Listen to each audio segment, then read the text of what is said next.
First ever factory outlet Mukunda jewellery వారి Jubilee hills branch త్వరలో ప్రారంభోత్సవ కానుకగా ఎన్నో ఆఫర్లు. నిన్న అంటే జస్ట్ ఆదివారం రోజు మాత్రమే శంషాబాద్ ఎయిర్పోర్ట్ నుంచి వేరే వేరే ప్రదేశాలకు వెళ్ళాల్సిన 74 విమానాలు ఇండిగో విమానాలు రద్దయ్యాయి. అలాగే శంషాబాద్ ఎయిర్పోర్ట్కి రావాల్సిన 70 విమానాలు రద్దయ్యాయి. అంటే ఇంచుమించు 144 విమానాలు రద్దయ్యాయి ఓన్లీ హైదరాబాద్ శంషాబాద్ ఎయిర్పోర్ట్ నుంచి మాత్రమే.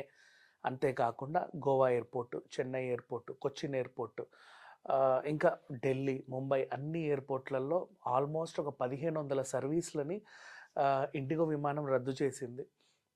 రావాల్సినవి అక్కడే ఆగిపోయాయి, వెళ్ళాల్సినవి ఇక్కడే ఆగిపోయాయి. మరి ఏంటి ఈ సంక్షోభం? దీన్ని ఏం చేస్తారు? ఒకవైపు ప్రభుత్వాన్ని ఇండిగో బ్లాక్మెయిల్ చేసినట్టే, సింపుల్గా చెప్పాలి అంటే మీరే ఏదో ఒకటి చెయ్యండి, మేము చేతులు ఎత్తేస్తున్నామని చెప్పడం. దేశంలోనే అతిపెద్ద విమానయాన సంస్థలాగా ఎదిగింది ఇండిగో. ఎయిర్పోర్ట్లో కూడా అఫ్కోర్స్ వాళ్ళ దాపు దర్పం మామూలుగా ఉండదు. ఇప్పుడు స్పైస్ జెట్ కానీ మిగతా వాటికి ఎక్కడెక్కడెక్కడెక్కడో ఇస్తారు గేట్లు, 122 గేటు, 121 గేట్లు అలా ఇస్తే, ఇండిగో మాత్రం ఎప్పుడు 6, 7, 8, 9 అట్లా పైన ఇట్లా వెళ్ళగానే డైరెక్ట్ ఫ్లైట్లోకి వెళ్ళిపోతున్నాం అన్నట్టుగా మంచి స్టాండ్ బై ఇస్తుంది. But what happen suddenly,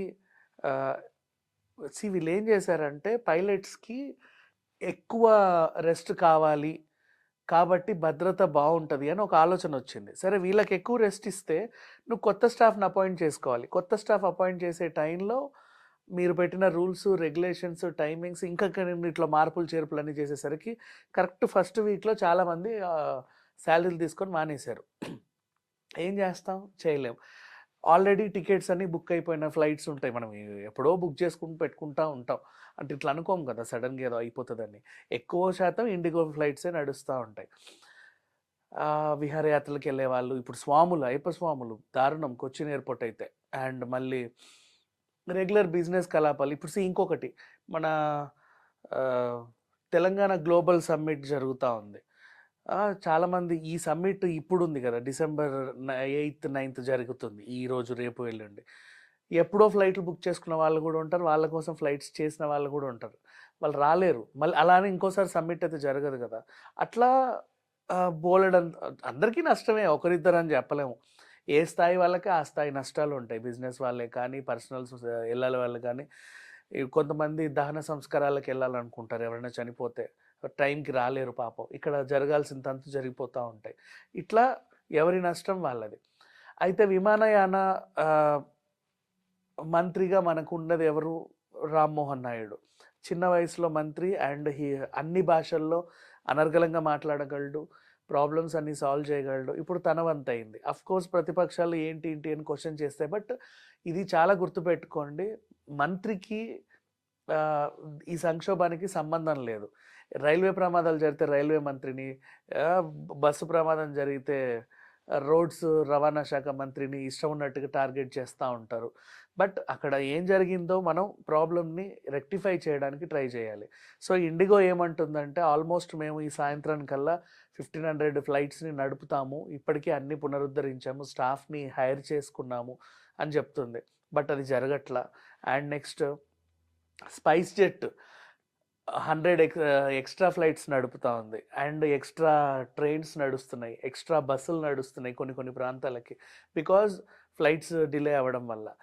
so చాలామందికి పనులు ఎక్కడికక్కడ ఆగిపోతూ ఉన్నాయి. ఎవరు ఏం చేయలేని పరిస్థితి. ఎయిర్పోర్ట్లలో పడిగాపులు కాస్తున్నారు, ఆ సిబ్బందితో గొడవ పెట్టుకుంటున్నారు. వాళ్ళు మాత్రం ఏం చేస్తారు? మిమ్మల్ని అయితే ఎక్కించలేరు కదా.